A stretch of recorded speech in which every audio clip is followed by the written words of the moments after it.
Yeah, I just wanted to talk about everything that's going on in society today. My name's Jachin Dr. Walls, Behind the Wall Mentors, and I just had a few questions that I wanted to propose to the masses. Yeah, it's been a while since we got to talk. How have you been? Say that one more time. I said it's been a while since we've gotten to speak. How have you been? I've been okay, just taking it easy. Trying to deal with everything that's going on in this prison in the state of Maryland, being on lockdown a lot, but just getting a lot of things done legal wise. For sure.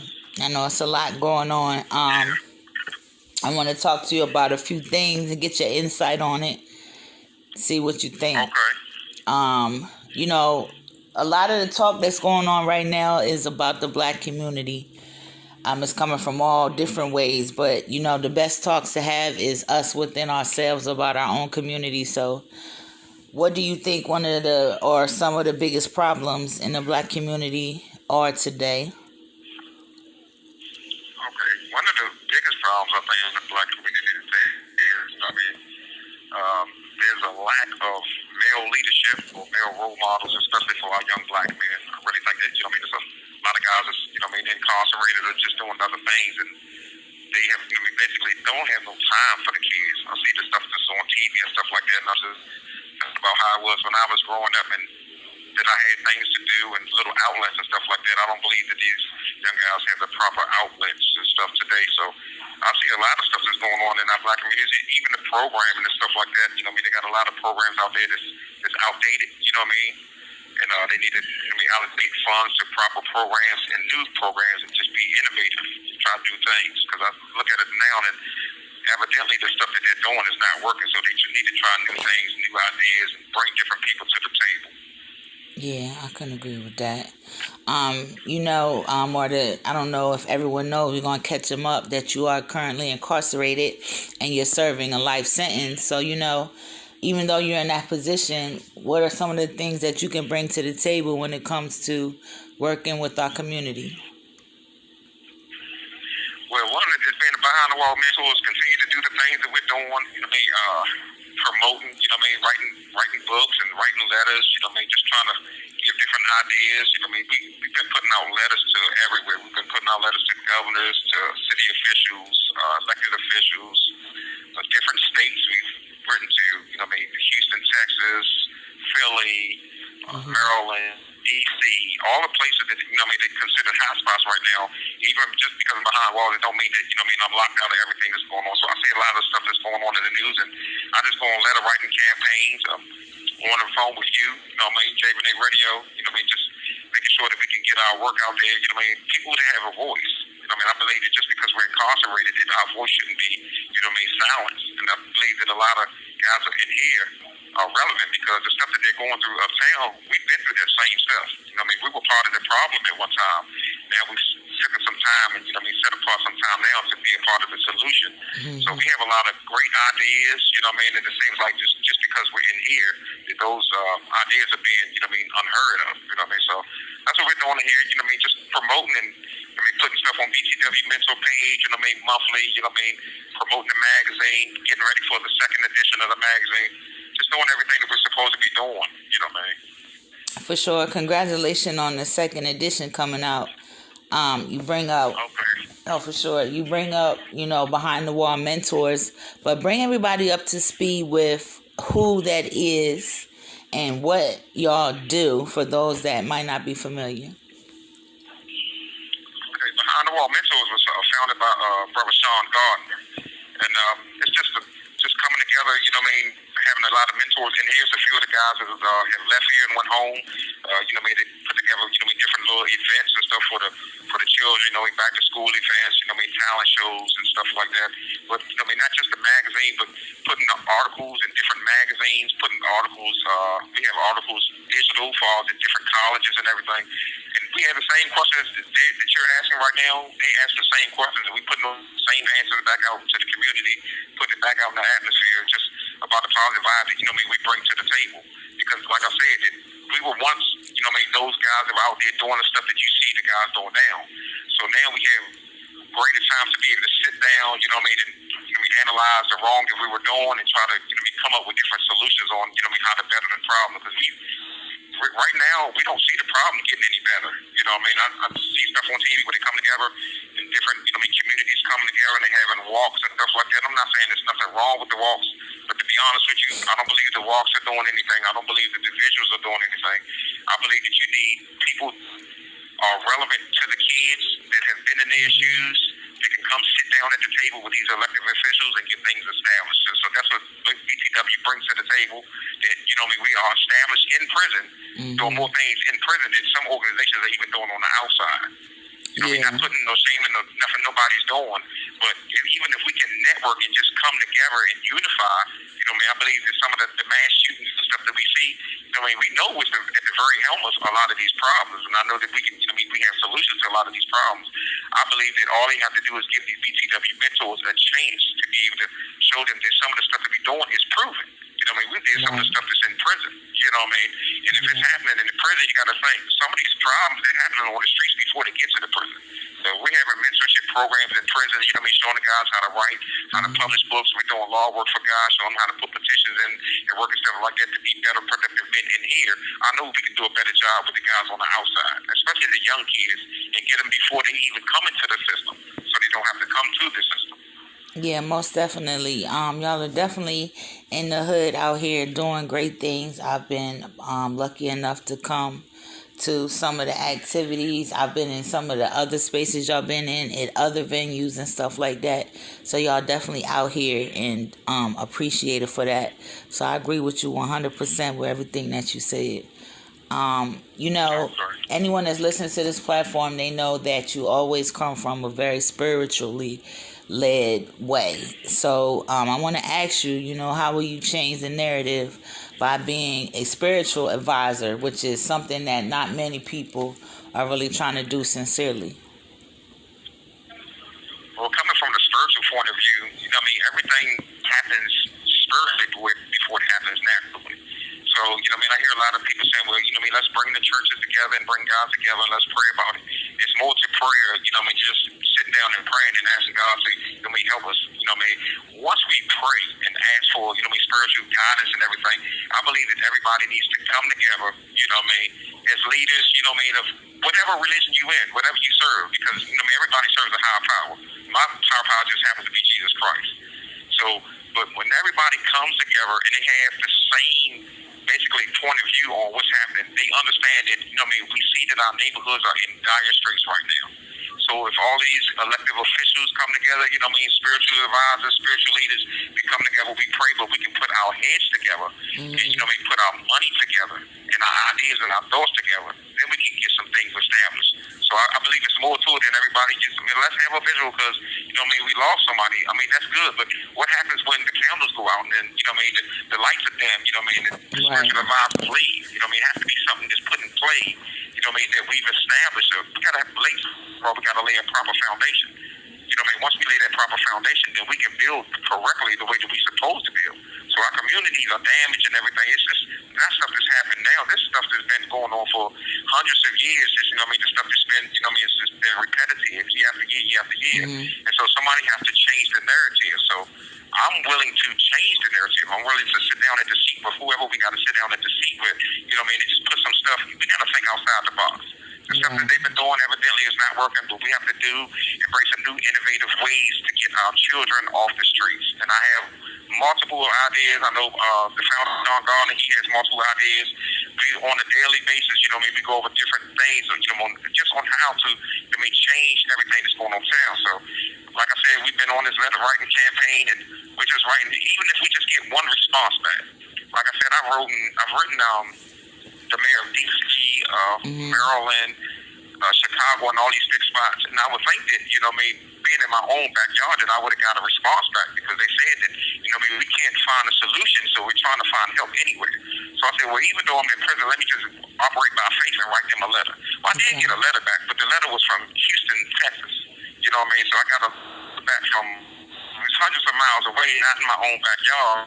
But I was looking forward to getting a letter from the people in my backyard, whether it was the mayor of D.C. or the mayor of Baltimore or something like that, because we had some things in play, aid, you know what I mean, in what they're doing, what they're trying to do uptown. I believe that we bring something to the table. Well, speaking on that, That's what you have to do. I'm sorry. Speaking on the letter writing You, campaign, right, that you talk about, yes. what about if you had an opportunity to speak with Maryland's Secretary of Juvenile Services? His name is Mr. Vincent, and I'm not really sure how to say his last name. You had to help me with that. What would you ask him? Should be Mr. Vincent Scaraldi. It looks like Okay, that's how his name is Scaraldi. pronounced. Okay. Pronounced as forgive me. Okay. Yeah, if I had the opportunity just to sit down with him, you know what I mean, and just I would just want to pick his brain on, you know what I mean, what does he see, you know what I mean, the future of the state of Maryland concerning juvenile, you know what I mean, because if he's the Secretary of Maryland, you know, juvenile services, you have to have all kind of programs that's already in place. So asking him, you know what I mean, what are the programs that's in place, that's been working, and you keep those. But then you put, you know what I mean, you add to those. But then the programs that are not working, you scrap those programs, and then you allocate money to programs that's going to work. You know what I mean? So that would be my question just to ask him. And, you know what I mean, basically, you know what I mean, what are they doing at these juvenile facilities and stuff like that around the state of Maryland? Because, you know what I mean, you go into there for, you got the 30-day program, you got a 60-day and a 90-day program. You know what I mean, some of them a little longer, but, you know what I mean, do they have a curriculum for the kids that's going in? You know what I mean, something that's basic other than just math and science or something like that. Our kids need to be trained. You know what I mean? They need occupations. You know what I mean? They need to learn how to, you know what I mean, work on cars. You know what I mean? You know what I mean? Paint, you know, electronics. You know, we live in a technological age where, you know what I mean, you have to advance the children, so you have to give them something to look forward to. Our children don't have nothing to look forward to. When I was growing up, my uncle would give me $100 for every A that I got. So if you had programs to give our children an incentive to do something or to get a trade, you know what I mean, to go to school to get licensed in barbering or, you know what I mean, whatever it is, Right. you know what I mean, it gives them a better chance. But if you just tell them, look, you know what I mean, I need you to do this program and you get a piece of paper when you finish, no. You tell them when you finish the program, we have job placement for you. Right. Right. We're going to help you. You know, we're going to allocate money. So once you get your license, we're going to make sure that you get a car and stuff like that. Right. That will keep a lot of our kids out of the trouble that they're going through. They don't have that to look forward to. Right, I'm with you there. We're gonna stay on elected officials and officials and stuff in Maryland. What other elected official would you like to speak to and why? The elected official that I will most gladly take the opportunity in meeting and sitting down and having a conversation with is the first black governor of the state of Maryland, Governor Westmore. And the reason being is, his campaign, his motto, they got the answer back, when you respond to them, they're motivated, they're trustworthy, they're reliable, they're loyal. This is his campaign. So I would just want to sit down at the table with him and just, lay some things out. I just like to just see what he sees the direction of Maryland and see what the problem is in his eyes and to give him the point of view from incarcerated man that's done 25 years in prison, that's educated, that didn't come through the system with tickets, and I don't have any charges in prison and everything, conducting myself the way that I'm supposed to conduct myself, but that I can sit at the table with him and lay out stuff that we're doing behind the wall mentors, I can direct people to, to help them in different areas, of our studies and stuff that we doing here, and just to see where he's at and see if he's open to a lot of the ideas we have. Some of the ideas we have is, there's a lot of guys that came out of prison that did 20 plus years. They're home doing very well. Right. So I even have an organization that I want to get started once I get home called REACH, Rehabilitating Enough Able Community Healers. Meaning that I have a group of people that are willing to sit down with these young men, sit down with these leaders of certain organizations of town, and just let them know the ins and outs about the stuff that they're doing, how it is in prison, how I survived for 25 years in prison, and then how you're able to do positive things and still be able to obtain the things that you want. I know they want the cars and the jewelry and stuff like that, but I got guys that's been home for a few years now. They have the same things that a lot of these rappers have, but they're doing it the right way. But they had to do 20, 30 years in prison to get there. And I don't want them to have to do 20 and 30 years in prison. I don't want my two sons to have to come through some of the hell that I've been through in prison just to get to the other side and say, well, look, I made it out of prison. But here it is, you got guys that have made it out, that are very successful, and they can sit down at the table with these guys and let them know, look, I did the smoking, I did the drinking, you know what I mean? I played with guns, and I did all the stuff that you think is popular. But what wasn't popular is when you judge either you life in prison or double life in prison, and you have to do that time not knowing if you will ever make it back to society or not. And so that's what I put on the table with the governor of Maryland. You know what I mean? To just let them mull over that and let them think about, you know what I mean, some of the decisions that they make, even with the laws and stuff that's in Maryland, you know, dealing with juveniles and stuff like that. We have to do better by them. We have to do better by our kids. Because like I said, I'm a father, but I wasn't there for my kids. And a lot of kids that you see uptown today in society, they're being raised by themselves, or they've been raised by rappers and everything, and everybody's promoting, you got to do this, you got to shoot 100 rounds and 100 shots, and everybody's trying to do out everybody else in different communities around, you know, in the United States. So we're trying to change that narrative. And I believe that once, I'm not saying if, but once I get the chance to sit down at the table with them, you will see that there is some good men in prison that are doing positive things that are able to help and advance our community of our young black men. Okay, well, you know about the negative things that you said that are raising the children while their fathers are absent. Do you think that's the cause of the spike in the crime in our youth, or do you think it's something else? No, I think that is a big part of it. That there's, you know, I mean, there's not a lot of fathers in the picture to be able to train, you know, I mean, to teach their young men their young boys how to be men. You know what I mean? And every other element is training our kids. You know what I mean? The TV, the media, social media, everything else is training our men or our young boys. Now, the absence of a father is my situation. My father was murdered when I was in my mom's stomach. So I had everybody else in their family and TV and everything raising me. Right. So now you have a child that's confused. So if a child is confused, you know what I mean, he really doesn't have any direction and any focus.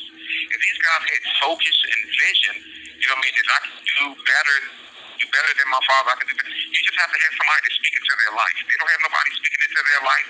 They're not seeing good positive role models. I'm not saying that everybody's bad, but they need that person in their life or that mentor. That's why we're doing behind the wall mentors. They need that mentor, that person that they can talk to any hour of the day. I'm not just talking about having a program where you talk to somebody 8 to 4, something like that. No, I'm talking about you should be able to call me at 2 o'clock in the morning and say, look, I'm going through A, B, and C, and I should be able to give you an answer for A, B, and C, or either come pick you up or something like that. These are the type of programs and stuff that we need out there to be able to be there for the children when they need us. They need us now. It was just on the news the other day where a kid said, man, he said, I don't really have nobody that loves me. That's the bottom line. That's the solution to the whole problem. Our young boys and our young girls need people to love them. Show them that we care about them, that we need to invest time in them and not let them raise themselves. So all we have to do as men and black men and black women is show our kids that we love them. Spend some time, dedicate some time with them. For sure. You know what I mean? Have those old programs that they had back in the day where they used to kids to school or took the kids to work and show them that, you know what I mean, you can make $30 or $40 an hour driving a truck or be an HVAC specialist. You can make $100 for doing this job and doing that. You don't have to be out on the street corners. Right. You're right about that. Speaking of love, I know that y'all have an event coming up August the 5th. Tell the people about it.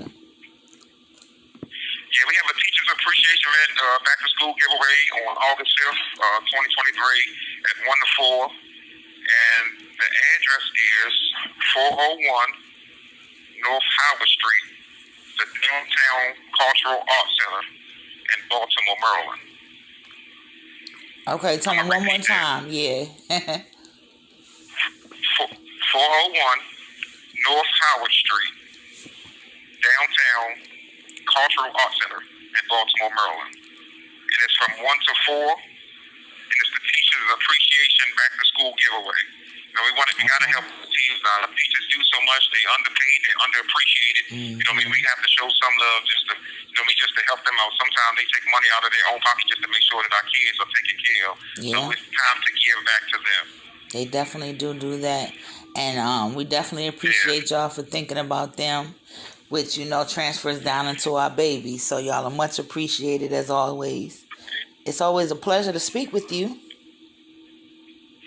It's always a pleasure to speak with you too. And I just want to say one more thing. We have also the Behind the Wall Mentors magazine. Mm-hmm. You can go to btwmentors@gmail.com, or you can purchase off Instagram, BTW Mentors.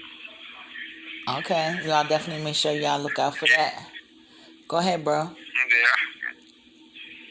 Yeah, and I just appreciate your time and everything. I know we haven't. I told telling Mr. Gardner the other day. I said we haven't called in a while, and I said I know just been busy trying to get some things established and everything. So I'm just looking forward to coming home and getting on the battlefield and connecting with any organization that I can connect with, and even starting my own and just trying to advance this. I call it the kingdom agenda. When I say the kingdom agenda, I mean God's agenda, trying to get our kids back onto the right path. And I believe that I have a lot of stuff to offer. And we're going to bring it. We're doing it now. We're laying the foundation now. So that when we get there, it's not like we'll be stacked like a pond. We will flow like a river.